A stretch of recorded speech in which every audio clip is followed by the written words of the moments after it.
আল্লাহ রব্বুল আলামিন বলেন, আমার বান্দা নবীর উম্মতের দল শোনো, গভীর মনোযোগ, গভীর মনোযোগ। আল্লাহ রব্বুল আলামিন পবিত্র কোরআনুল কারীমের সূরাতুল আহজাবের 57 নম্বর আয়াতে আল্লাহ জানাইলেন, ইন্নাল্লাযীনা ইউযুনাল্লাহা ওয়া রাসূলাহু, এরে নিশ্চয় যারা আমি আল্লাহকে এবং আমার দয়াল নবীকে, আমার হাবিবকে যারা কষ্ট দেয়, হাবিবের কষ্ট আমি আল্লাহর কষ্ট, আমার কষ্ট আমার হাবিবে পাকের কষ্ট। আল্লাহ গো, আপনাকে কষ্ট দিলে কি হয়, আপনার হাবিবকে কষ্ট দিলে কি হয়? আমার রব্বুল ইজ্জত জানায়া দিয়েছেন, লানাহুল্লাহু ফিদ দুনিয়া ওয়াল আখিরা। এরে আল্লাহ এবং রাসূলকে যারা দুনিয়ার জমিনে কষ্ট দেয়, তাদের বিপরীত চলাফেরা করে, আমি আল্লাহ সেটা সইতে পারি না। আমি আল্লাহর পক্ষ থেকে তাদের জন্য থাকে দুনিয়া এবং পরকালে লানত। জোরে কোন নাউজুবিল্লাহ। তারা দুনিয়ায় কোনোদিন শান্তি পাবে না, তারা পরকালেও তারা কখনো শান্তি পাবে না। এটা আমার কথা না, আল্লাহর কথা। জোরে বলেন আপনারা, কার কথা? মহান রব্বুল আলামিন বলে, জগৎবাসী রে,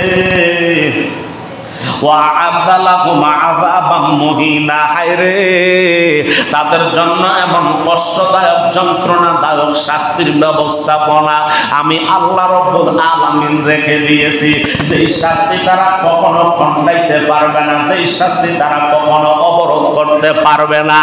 এই কোরআনে কারিমের আয়াত দ্বারা আমরা বুঝতে পারলাম, আল্লাহ আমাদেরকে পৃথিবীর জমিনে পাঠাইছেন আল্লাহর ইবাদতের জন্য। আল্লাহ আমাদেরকে পৃথিবীর জমিনে পাঠিয়েছেন আল্লাহকে ভালোবাসার জন্য। আল্লাহ আমাদেরকে পৃথিবীর জমিনে পাঠিয়েছেন আল্লাহর হাবিবে পাককে মহব্বত করা, ভালোবাসার জন্য। কথা বলেন ঠিক কিনা?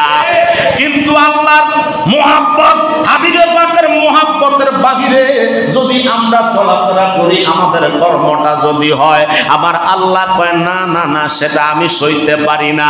যার কারণে আমি আল্লাহ তোমাদের উপরে অভিশাপ দিয়ে থাকি, লানত দিয়ে থাকি, গজব দিয়ে থাকি। এটা শুধু দুনিয়ায় না, ওয়াল আখিরা এবং পরকালও তোমাদের জন্য জাহান্নাম। জোরে জোরে বলা নাউজুবিল্লাহ। এরে ওয়া'আদা লাহুম আযাবাম মুহিনা, আমার আল্লাহ বলে এমন পীড়াদায়ক লাঞ্ছনাদায়ক শাস্তির ব্যবস্থা আমি আল্লাহ করে রেখেছি, যেই শাস্তির ভিতরে পৃথিবীর মানুষ যদি কোনোদিন জানতো, পৃথিবীর মানুষ যদি কোনোদিন দেখতো, পৃথিবীর মানুষ যদি কোনোদিন বুঝতো যে কবরের ভিতরে যে আযাব আলো রয়েছে, কবরের ভিতরে যে আল্লাহর যে কঠিন ব্যবস্থাপনা রয়েছে, তাহলে কখনো আল্লাহ এবং রাসূলের বিমতি হইতো না। কথা কোন ঠিক না বেঠে? হে আমার জ্ঞানী গুণী ভাই বাবারা, আমার আল্লাহ রব্বুল আলামিনের পেয়ারা হাবিব রহমাতাল লিল আলামিনকে কষ্ট দেওয়া আমার আল্লাহ সইতে পারে না। আল্লাহর হাবিবে পাকের আহলে বায়াতকে কষ্ট দেওয়া আমার আল্লাহ সইতে পারে না, এবং আউলিয়ায়ে কেরামদেরকে কষ্ট দেওয়া আমার আল্লাহ সইতে পারে না।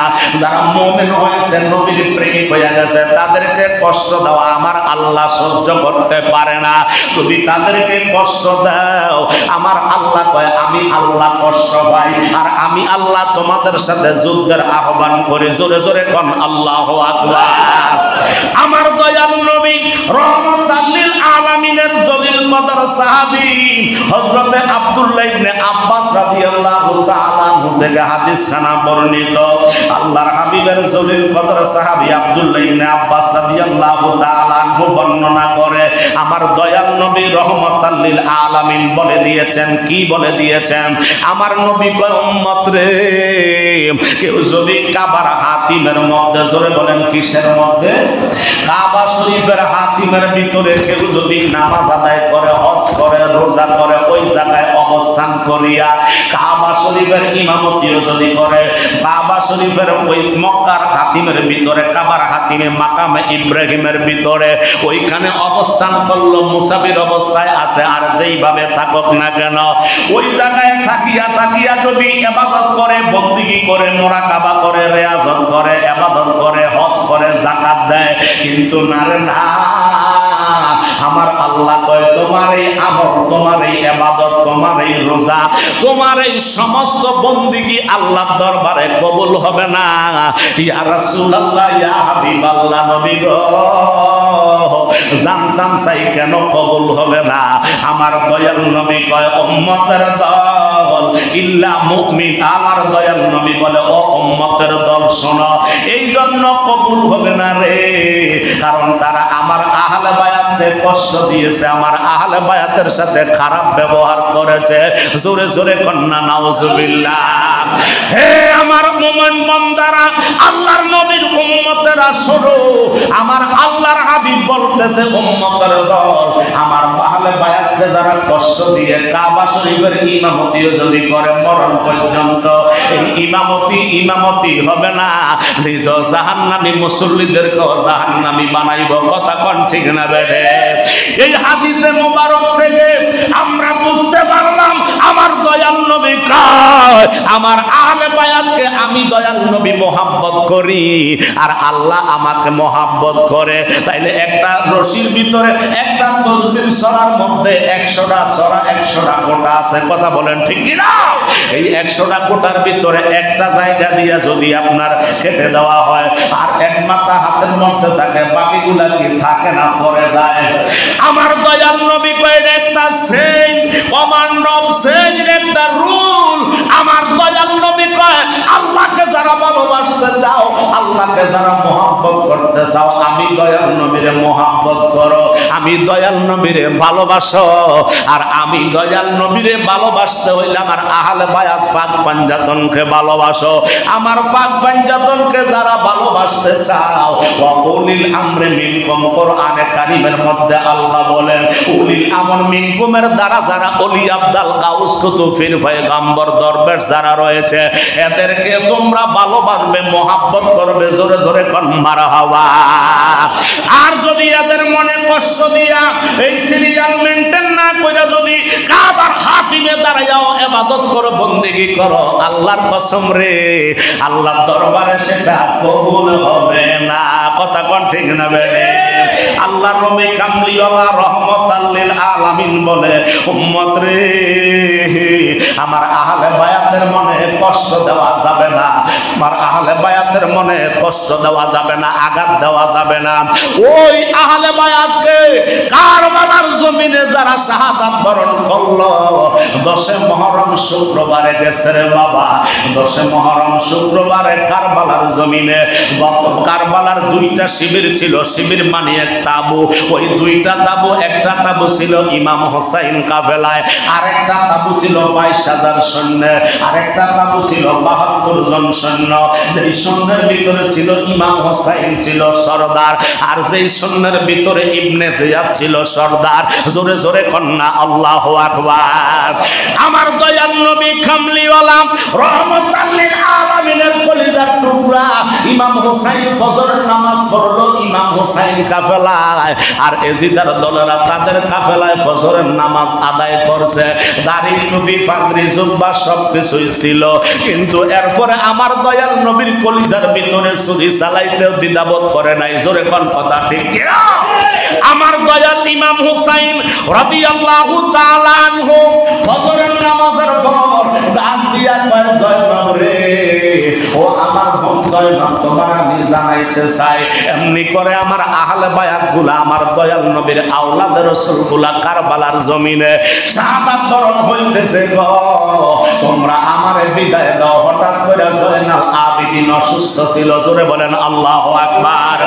হযরত ইমাম জয়নাল আবেদিন রাদিয়াল্লাহু তাআলা আনহু অসুস্থ, ওনার শরীরটা বেশি ভালো না। এইভাবে যখন নবীর আওলাদেরা শাহাদাত বরণ হইতেছে, এবার জয়নাল আবেদিন ডাক দিয়া কয় আব্বা। জোরে কোন আল্লাহু আকবার। ইমাম জয়নাল আবেদিন ডাক দিয়া কয় আমারে বিদায় দাও, আমারে বিদায় দাও, অসুস্থ শরীর নিয়ে কাফেরদের বিরুদ্ধে যুদ্ধ করব, নানার ইসলামের পক্ষে আমি থাকব, বাতিলের বিরুদ্ধে আমি উচ্চ কণ্ঠে যুদ্ধ করা আরম্ভ করব।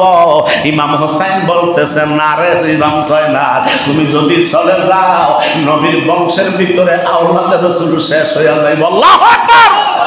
আমার দয়াল নবীর কলিজার টুকরা ইমাম ইমাম হুসাইন ডাক দিয়া কয় না, আমারে বিদায় দাও, আমি কারবালার জমিনে যাই।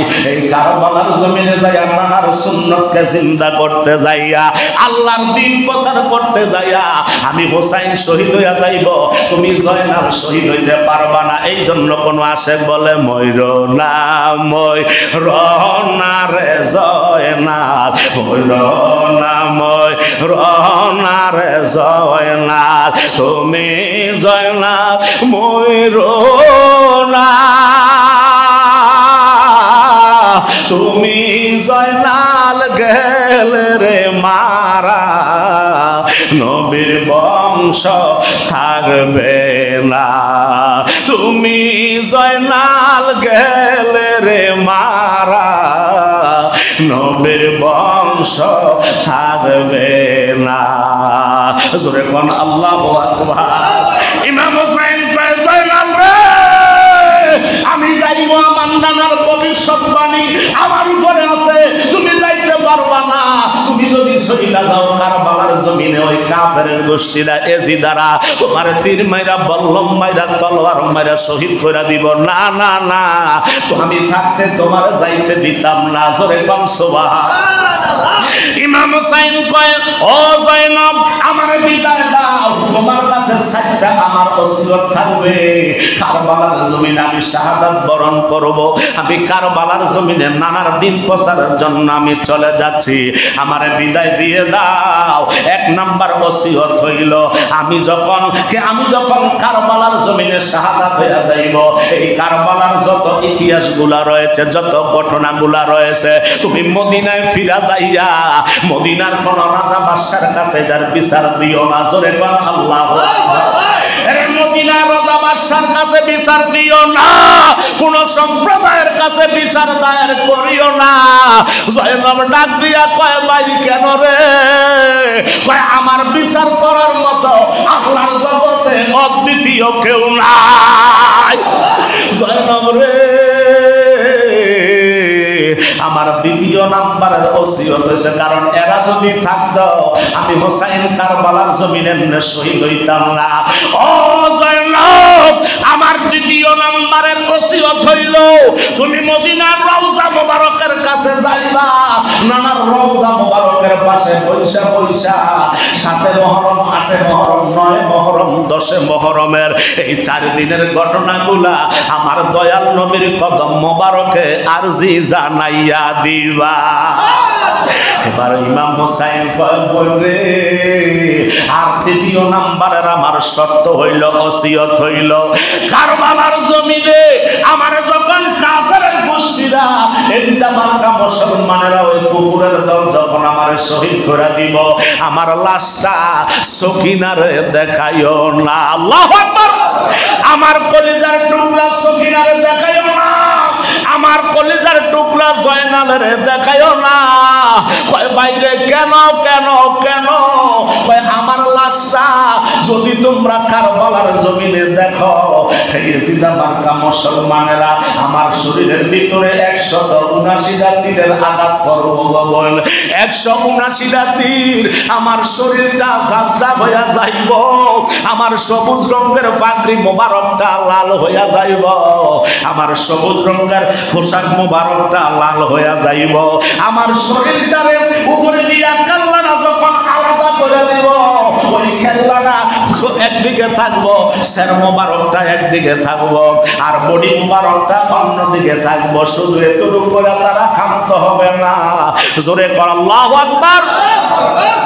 এতটুকু করে তারা ক্ষান্ত হবে না, তারা আরো নির্যাতন আমার বডির উপরে চালাইব।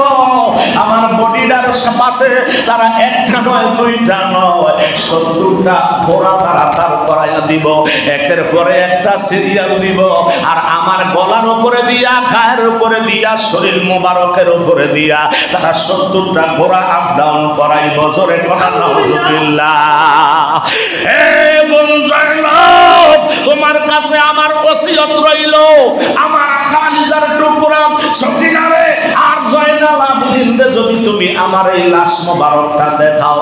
ওই ঘোড়ার পায়ের আঘাতে ফিসা ফিসা আমার শরীরের সমস্ত অঙ্গ প্রত্যঙ্গগুলা ক্ষত বিক্ষত হয়ে যাবে। আল্লাহু আকবার। আমার শরীরের সমস্ত অঙ্গ প্রত্যঙ্গগুলা ক্ষত বিক্ষত হয়ে যাইব, আমার শরীরের মাংসগুলা আলাদা হয়ে যাইব, কারণ তারা একে একে 70টা ঘোড়া আমার উপরে দিয়া সওয়ার করে দিব। এই জন্য